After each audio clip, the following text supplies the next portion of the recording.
अस्सलाम वालेकुम व्यूअर्स, मैं हूं समीना पाशा। उम्मीद है आप लोग खैरियत से होंगे। व्यूअर्स, कुछ अहम खबरें और अपडेट्स लेकर इस व्लॉग में आपके सामने हाजिर है जनाब। खबरें इंपॉर्टेंट हैं जी। आज आपको बताएंगे कि हुकूमत पाकिस्तान ने बाकायदा तौर पर एक ऐसा ऐलान किया है जिसके बाद बहुत ज़्यादा रिएक्शन भी आ रहा है और एक बड़ी दिलचस्प किस्म की डिबेट जो है वो सोशल मीडिया पर शुरू हो चुकी है और इसके साथ साथ PMLN के तजादात भी खुलकर सामने आ गए हैं। PMLN जो है, अब तो कहना इसको मेरा ख्याल है नहीं कहना चाहिए, इसका नाम बदल देना चाहिए। और आज हमारे सहाफ़ी भाई रिजवान गिलज़ई, इन्होंने बड़ा अच्छा नाम रखा है इसका, हाइब्रिड लीग। तो उसके बाद से मैं देख रही हूँ काफ़ी लोगों ने इसके मुख्तलिफ नाम रखने शुरू कर दिए हैं। तो इसके ऊपर बात करते हैं कि ये नाम क्यों रखे जा रहे हैं। इसके बाद जी आज शाह महमूद कुरैशी साहब के लिए एक अच्छी खबर है, उनकी ज़मानत हो गई है 9 मई के एक मुकदमे में। मखसूस नशिस्तों के केस में अगरचे हुकूमत को बहुत जल्दी है, सुप्रीम कोर्ट के अमीनुद्दीन साहब को बहुत जल्दी है, लेकिन अल्लाह ताला की मर्ज़ी कुछ और, रुकावट एक आ गई है और मखसूस नशिस्तों के केस की समाअत अभी 2-4 दिन डिले हो जाएगी। उसके ऊपर बात करते हैं और फिर कुछ PTI की जो मौजूदा क़यादत है उसको भी कुछ मुकदमात में रिलीफ मिला है, इसके ऊपर भी बात होगी। तो आपसे रिक्वेस्ट है कि चैनल को सब्सक्राइब कर लें अगर अभी तक सब्सक्राइब नहीं किया। तो जी टॉप स्टोरी की बात करते हैं जो कि है डोनाल्ड ट्रंप को हुकूमत पाकिस्तान ने अमन के नोबेल इनाम के लिए नामजद कर दिया है और तजवीज़ दी है कि अमन का नोबेल इनाम 2026 जो है वो डोनाल्ड ट्रंप साहब को मिलना चाहिए। अब ये एक बड़ी दिलचस्प बात है क्योंकि वैसे तो व्हाइट हाउस में कल इससे मिलती जुलती एक बात और ऐलान जो था वो हो चुका था और उनकी तर्जुमान ने बताया था कि फील्ड मार्शल साहब ने जो उनसे मुलाकात की है उनकी गुफ्तगू में भी ये जिक्र आ गया था और उसके बाद अब बाकायदा तौर पर हुकूमत पाकिस्तान ने इसको एक तजवीज़ की तरह अनाउंस भी कर दिया है ऑफिशियली। तो अब ये एक जो मामला है ये बहुत सारे हवालों से बहुत ज़्यादा अंडर डिस्कशन भी है और तनकीद की जद में भी है। जहाँ तक ये बात है कि तनकीद क्यों हो रही है, तो ऑब्वियसली सबको मालूम है कि जो पाकिस्तानी अवाम है उनके जज्बात इस वक्त ईरान के साथ हैं, गाज़ा के साथ हैं और सबको ये बात बिल्कुल रोज़े रोशन की तरह आया है कि जो इस वक्त डोनाल्ड ट्रंप हैं वो बिल्कुल इसराइल के एक पुष्टपनाह के तौर पर खड़े हैं। उनके हर फैसले को बज़ाहिर वो सपोर्ट करते नज़र आते हैं। अगरचे जो इसराइल ने गाज़ा के ऊपर जंग मुसल्लत की थी उस वक्त तो जो बाइडन का दौर था, लेकिन डोनाल्ड ट्रंप के आने के बाद ये उम्मीद हुई थी कि शायद वो इसमें कोई किरदार अदा करें और गाज़ा में कुछ जंग बंदी हो सके। उन्होंने इब्तदा में ऐसे स्टेटमेंट्स भी दिए थे जिनको सब सराह रहे थे और हम भी ये चाह रहे थे कि शायद डोनाल्ड ट्रंप जो पहले ही ये बात करते हैं नो वॉर्स, तो वाकई वो नो वॉर्स की तरफ जाएंगे और सारी जो जंगें हैं उसको बंद करने की तरफ जाएंगे। लेकिन उनकी ये जो बातें हैं बातें ही साबित हुई और गाज़ा में इसराइल का जो एक तबाहकुन पूरा ऑपरेशन था वो जारी रहा और आज तक जारी है और इसको डोनाल्ड ट्रंप ना सिर्फ ये कि रुकवा नहीं सके बल्कि उन्होंने इसके ऊपर कोई खातिर खा स्टैंड भी नहीं लिया और बल्कि सपोर्ट ही किया इसराइल को। तो इस वजह से जाहिर है ये एक उनकी तरफ नेगेटिव पॉइंट है कि वो उनके साथ ही खड़े नजर आए इसराइल के। और उसके बाद जब ईरान वाला जो मामला हुआ, इसराइल ने ईरान के ऊपर जब अटैक किया तो उस वक्त भी इसराइल ने वाज़े तौर पर बताया कि डोनाल्ड ट्रंप को इस बारे में आगाह किया गया था। तो इससे साबित ये होता है कि जो ईरान के ऊपर भी एक जारियत की है इसराइल ने बिला इश्तियाल, उसमें भी आशीर्वाद डोनाल्ड ट्रंप की हासिल रही है। तो वो डोनाल्ड ट्रंप जो बज़ाहिर ये नारे लगा रहे थे कि नो वॉर्स, वो अब ऐसा लग रहा है कि जंगों को सपोर्ट कर रहे हैं और इसराइल को अगर कोई शय दे रहे हैं, बेशक पीछे रह के ही दे रहे हों, तो जाहिर सी बात है जंगें तो उसकी वजह से लड़ी जा रही हैं। अब चाहे वो यूक्रेन और रूस की जंग हो, उसमें भी वो पूरी तरह मदद करते हैं यूक्रेन की। तो बज़ाहिर उन्होंने जो एक लिबादा ओढ़ा था कि मैं जंगों को ख़त्म करूँगा, ऐसा नहीं है, बल्कि उन्होंने उसको पीछे से जंगों को सपोर्ट किया। हाँ, जो पाकिस्तान और इंडिया की एक कशीदगी हुई थी उसको अब मुकम्मल एक जंग तो नहीं थी वो, लेकिन एक कशीदगी तो बहरहाल हुई और एक आप कह सकते हैं कि छोटे पैमाने की जंग थी। उसमें उन्होंने एक किरदार ज़रूर अदा किया कि इंडिया को भी और पाकिस्तान को भी सीज़ फायर पर मजबूर किया। अब ये अलग बात है कि इंडिया इस बात को मानता नहीं है और पाकिस्तान समझता है कि उन्होंने ये किरदार अदा किया, वो इसको ओन भी करता है और इसी की पजीराई में उन्होंने ये कहा है कि जी चूँकि इंडिया और पाकिस्तान वॉर उन्होंने रोकने की कोशिश की और रुकवाई, इसलिए हम समझते हैं कि उन्हें अमन का नोबेल इनाम मिलना चाहिए। लेकिन जहाँ इंडिया और पाकिस्तान की उन्होंने जंग रुकवाई तो वहाँ बहुत सारे जो दीगर ममालिक हैं वहाँ पे जंग को वो पूरी तरह सपोर्ट भी करते नज़र आ रहे हैं। तो इसलिए इसमें जो बेहतर बात थी वो यही थी कि इस मामले के ऊपर आप ना इस तरह की उन्हें पजीराई देते, लेकिन बज़ाहिर इस वक्त नज़र आ रहा है कि ये हुकूमत पाकिस्तान डोनाल्ड ट्रंप को खुश करने के लिए ये सब इकदामात कर रही है और अब उनकी ख्वाहिश है कि जो मामलात जो कि पहले उन्हें खदशात थे कि शायद डोनाल्ड ट्रंप हुकूमत में आ गए तो इस हुकूमत के लिए कोई मुश्किलात पैदा हो जाएंगी, तो उन्होंने इसको बड़ा टैक्टफुली और बड़े तरीके से हैंडल करके और उनको बहुत सारे ऐसे कुछ मामलात के ऊपर तरजीहात अपनी दिखाई कि जी हम आपके लिए क्या क्या सर्व कर सकते हैं। डोनाल्ड ट्रंप को भी ज़ाहिर है वो अमरीकी सदर हैं, वो पाकिस्तान का मफाद तो नहीं देखेंगे, वो अपना मफाद देखेंगे। तो उन्होंने भी उनकी बात सुनी और फिर अल्टीमेटली देखा आपने कि जिस तरीके से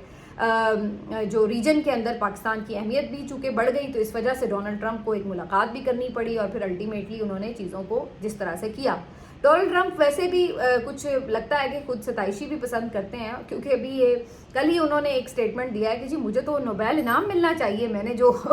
जंग रुकवाई है। वैसे अपने मुंह से कोई इस तरह कहता नहीं है कि जी मुझे तो अवार्ड मिलना चाहिए, मैं कितना ज़बरदस्त काम कर रहा हूँ। लेकिन डोनाल्ड ट्रंप जिस तरह की शख्सियत है, आपको पता है, वो कुछ भी कह देते हैं, किसी भी वक्त कह देते हैं, बड़े स्ट्रेट फॉरवर्ड और मुँह फट किस्म के आदमी हैं। तो उन्होंने ये तक कहा और पाकिस्तान ने उनकी ये ख्वाहिश फ़ौरन पूरी करने के लिए एक पत्ता भी फेंक दिया कि जी हम आपको नामजद करते हैं अमन के नोबेल इनाम के लिए। तो ये जो सारी कहानी है, इसमें ज़ाहिर है जो तनकीद हो रही है वो इस बात पे हो रही है कि जी वो तो आपकी पड़ोस में क्या कुछ करते फिर रहे हैं और आप जो है उनको अमन का नोबेल इनाम दे रहे हैं। चलें आप उनको नाराज़ ना करें, चलें आप उनको ना लड़ाई की तरफ, अपने साथ लड़ाई की तरफ उकसाएं, लेकिन आप उनके साथ इतना वारी सदके भी ना जाएं कि आप उन्हें अमन का नोबेल इनाम ही दे रहे हैं। तो ये एक डिमांड जो है वो इस वक्त नज़र आती थी पाकिस्तानी अवाम की। दूसरा जो इम्पॉर्टेंट बात है वो ये कि अभी तक ईरान के मामले के ऊपर हुकूमत पाकिस्तान का कोई वाज़ेह मौक़िफ़ नहीं आ रहा। उसकी वजह से भी एक तशवीश है कि कहीं ऐसा तो नहीं कि कोई अंडर द टेबल कोई ऐसी अंडरस्टैंडिंग हुई है जिसमें खुदा न खास्ता हम कोई ईरान के ख़िलाफ़ जा रहे हों, किसी भी हवाले से अमेरिका की मदद कर रहे हों। तो ये जो चीज़ है इसके ऊपर भी तनकीद हो रही है। कुछ लोग ऐसे भी हैं जो इस फैसले को सराह रहे हैं और उनका पॉइंट ऑफ व्यू ये है कि एक तो इस वजह से जो अमेरिका और इंडिया के दरमियान एक कशीदगी इस वक्त आ गई है, या यूँ कह लें कि ट्रंप और मोदी के दरमियान जो एक इस वक्त हमें गैप नज़र आ रहा है। तो उनका ये ख्याल है कि इस तरह अब हमें ज़्यादा मौका मिल गया है कि हम ट्रंप के करीब हो जाएं और मोदी को जो है वो दूर कर दें। नरेंद्र मोदी जो हैं वो पहले ही खाइफ हैं ट्रंप से, और ये अच्छा मौका है कि हम और ट्रंप को इस तरह नामजद करके मोदी को जो है वो बिल्कुल सही वो कहते हैं जेलस करें। तो वो इस वक्त अंदाज़ा उनका यही है कि वो तत्ते तवे पे बैठे हुए हैं और ये बात दुरुस्त है कि इंडिया को बड़ी तकलीफ है इस बात की कि पाकिस्तान क्यों करीब हो रहा है अमेरिका के। लेकिन इसका मतलब ये नहीं है कि इंडिया को तकलीफ़ पहुंचाने के लिए हम ईरान और गज़ा के मुसलमानों को भी तकलीफ़ पहुंचाएं। तो मेरा ख्याल है कि हमने इंडिया को वैसे ही काफ़ी तकलीफ़ पहुंचाई है और अल्लाह का शुक्र है कि सफारतकारी में भी और अदरवाइज़ भी पाकिस्तान की बात सुनी गई है इस इंडिया और पाकिस्तान वाले मामले के ऊपर। तो यहाँ पर ये उनका पॉइंट ऑफ व्यू है कि जी इससे और मज़ा आएगा, जी इंडिया को और जेलसी फील होगी। और मेरा ये ख्याल है कि इससे एक नुकसान भी हो सकता है, वो ये कि अगर पाकिस्तान इतना ज़्यादा डोनाल्ड ट्रंप के करीब होगा या उनकी सपोर्ट करेगा और कल को डोनाल्ड ट्रंप जो है वो बाकायदा तौर पर अगर ईरान वॉर में शामिल हो जाते हैं तो फिर क्या होगा? फिर ये होगा कि ज़ाहिरी सी बात है चाइना और रशिया वो खामोश तो नहीं बैठेंगे। तो अगर चाइना और रशिया भी इस सिलसिले में ईरान की सपोर्ट में आते हैं तो फिर पाकिस्तान क्या करेगा? क्या उस वक्त वो अमेरिका के साथ जाके खड़ा हो जाएगा? और अगर वो अमेरिका के साथ खड़ा होगा तो मतलब ये होगा कि आप रशिया और चाइना के अगेंस्ट खड़े हो रहे हैं। और अगर आप उस वक्त रशिया और चाइना के साथ खड़े होंगे तो कैसे खड़े होंगे जबकि एक तरफ आप अमेरिका के साथ इस तरह पींगे बढ़ा चुके होंगे। तो ये पाकिस्तान के लिए कोई अच्छी उस वक्त की सूरत हाल नहीं होगी अगर ऐसी कोई सूरत हाल बनती है। उल्टा ये हो सकता है कि पाकिस्तान अगर इतनी पजीराई करेगा तो उस वक्त चाइना और रशिया की तरफ से इसको माइंड किया जाए कि जनाब आप तो बड़े बढ़ चढ़ के अमेरिका के साथ जप्पियाँ डाल रहे थे और आपको पता नहीं था कि वो इस रीजन में आके प्रधानमंत्री बन रहा है और ज़्यादा चौधरी बनने की कोशिश कर रहा है और आप जाके उल्टा उनको और अवार्ड दिलवा रहे हैं। अवार्ड दिलवाने से मैं ये भी वैसे सोचने लगी कि वैसे इस रजीम की मेंटालिटी आप देखें कि जो भी इनको कोई फ़ायदा पहुंचाता है या इनके लिए कुछ काम आ जाता है किसी भी हवाले से, ये उसको नवाजना नहीं भूलते। तो जहाँ इन्होंने अपने हर किस्म के सहाफ़ियों को अवार्ड बांटे हैं जिन्होंने इनके लिए काम किया है, तो इन्होंने वहाँ पे डोनाल्ड ट्रंप को भी भूले नहीं है। ये उन्हें भी इन्होंने कहा तो पाकिस्तान में नहीं दे सकते, जो अमन का नोबेल इनाम जो है वो डोनाल्ड ट्रंप को मिल जाए तो हम उसके लिए नामजद कर देते हैं। तो ये जो मेंटालिटी है बहरहाल वो अपनी जगह है। इसके अलावा जो दिलचस्प इसके ऊपर गुफ्तगू हो रही है वो इस वजह से भी हो रही है कि PMLN और इसके मुख्तलिफ सरकर्दा रहनुमा بہت زیادہ شدید تنقید کا نشانہ بناتے رہے ہیں ڈونلڈ ٹرمپ کو ماضی میں، اور ریکارڈ پہ ان کے بیانات ہیں جو مریم نواز صاحبہ نے کہا کہ یہ ایک انتشاری ہے، اور جب اس کو اقتدار سے نکالا گیا تو اس نے اسٹیٹ پہ حملہ کر دیا۔ احسن اقبال صاحب کی ٹویٹ جو ہے وہ ریکارڈ پر ہے کہ جس میں وہ کہہ رہے ہیں کہ جی یہ نریندر مودی، عمران خان اور ڈونلڈ ٹرمپ ایک ہی مٹی سے بنے ہوئے ہیں اور یہ ایک طرح کے فاشسٹ لوگ ہیں اور یہ وہ۔ اسی طرح رانا ثناء اللہ صاحب کی سٹیٹمنٹس ہیں اور یہ لوگوں کی سٹیٹمنٹس ہیں جو ڈونلڈ ٹرمپ کے خلاف یہ لوگ کہتے رہے ہیں، اور اب وہی سب لوگ حکومت میں ہیں اور اب وہی تمام لوگ جو ہیں وہ ڈونلڈ ٹرمپ کو اتنے زیادہ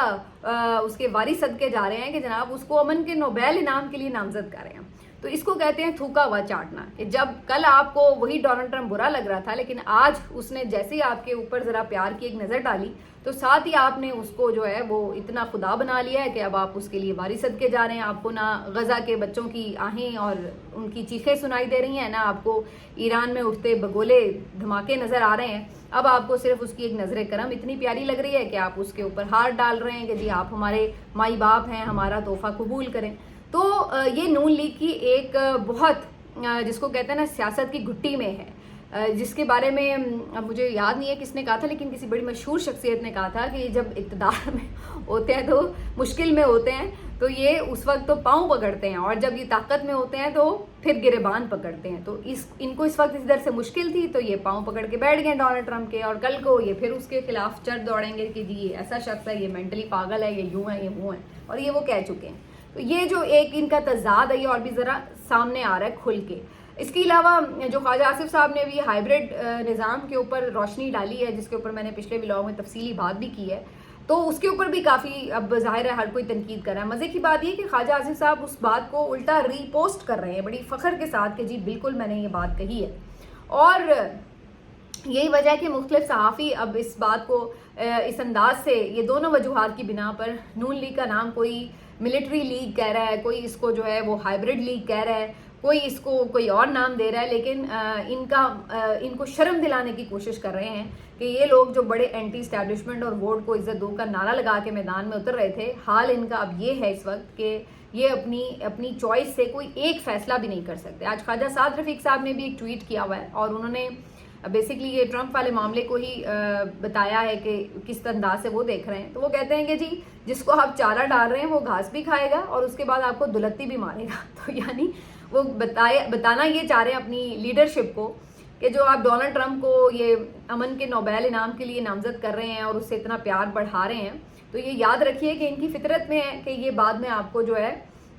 ڈچ کراتے ہیں، دھوکہ دیتے ہیں اور پھر آپ کے ساتھ برائی کرتے ہیں۔ تو یہ بات ذہن میں رکھیے گا کہ یہ آپ سے فائدہ بھی اٹھا لیں گے اور اس کے بعد آپ کو کچھ حاصل بھی نہیں ہوگا بلکہ الٹا آپ کا نقصان ہی کریں گے۔ تو یہ خواجہ سعد رفیق صاحب خود فرما رہے ہیں، جبکہ ان کی اپنی جو پارٹی ہے وہ اس وقت بالکل ایک ڈفرینٹ ڈائریکشن میں جاتی ہوئی نظر آ رہی ہے۔ تو بہرحال یہ ساری جو کہانی ہے اس کے اوپر کافی ایک زوردار قسم کی ڈیبیٹ جو ہے وہ چل رہی ہے،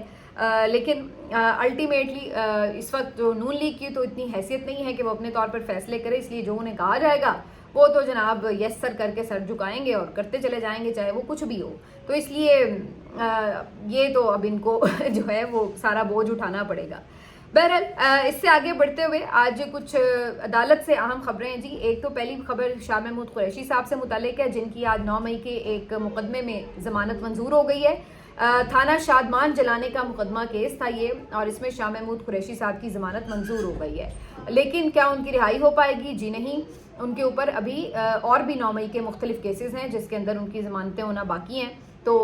فی الحال وہ رہا تو نہیں ہو پائیں گے۔ حالانکہ میرے خیال سے یہ بڑا آئیڈیل ٹائم ہے، آپ شاہ محمود قریشی صاحب کو رہا کریں، بلکہ ابھی کیا میں تو بہت عرصے سے کہہ رہی ہوں کہ اگر جب آپ مذاکرات کی بھی ایون بات کرتے تھے تو تب بھی میں یہ بات کہہ رہی تھی کہ جو بندہ مذاکرات میں کچھ بریک تھرو کر سکتا ہے وہ تو شاہ محمود قریشی ہے اور اس کو آپ چھوڑ نہیں رہے۔ تو شاہ محمود قریشی کو رہا کیا جاتا، انہیں پاکستان تحریک انصاف کو لیڈ کرنے دیا جاتا، تو وہ ایک بہت بہتر مذاکرات کی ٹیبل پر آپشنز رکھ سکتے تھے، عمران خان صاحب کو کنونس کر سکتے تھے، عمران خان صاحب ان کو کنونس کر سکتے تھے، ورکرز کا اعتماد ان کے اوپر تھا، اور یوں بھی وہ ایک جہاندیدہ شخصیت ہیں، بہت تجربہ کار ہیں، سیاستدان ہیں، اپنی وفاداری انہوں نے ثابت کی عمران خان سے، اور جو مختلف معاملات میں پارٹی رن کرنے کا معاملہ ہے اس میں بھی وہ بہت اہم کردار ادا کر سکتے تھے۔ لیکن ان کو رہا نہیں کیا گیا، بلا وجہ انتقام کا نشانہ بنایا گیا، اور اس کی وجہ صاف تھی کہ کوئی پی ٹی آئی قیادت کو ایسی قیادت دستیاب ہی نہ ہو پی ٹی آئی پارٹی کو کہ جو اس جماعت کو سنبھال سکے. تو جان بوجھ کے یہ قیادت کا جو ایک خلا تھا یہ پیدا کیا گیا تھا، اسی لیے کسی بھی ایک ان کا جو اہم لیڈر تھا اس کو کسی ایک کو بھی باہر نہیں چھوڑا گیا تاکہ یہ قیادت کا خلا جو ہے وہ موجود رہے اور پارٹی کو توڑنے میں آسانی رہے. بہرحال یہ الگ بات ہے کہ جو پی ٹی آئی کارکن ہیں، جو عام لوگ ہیں، وہ صرف P T I Imran Khan کو سمجھتے ہیں، لہٰذا وہ اس طریقے سے اس کو یہ تو نہیں کہ اس کا سپورٹ بیس تو نہیں توڑ سکے، لیکن یس جو ایک پارٹی کی طرح پی ٹی آئی پرفارم کر سکتی تھی بہتر،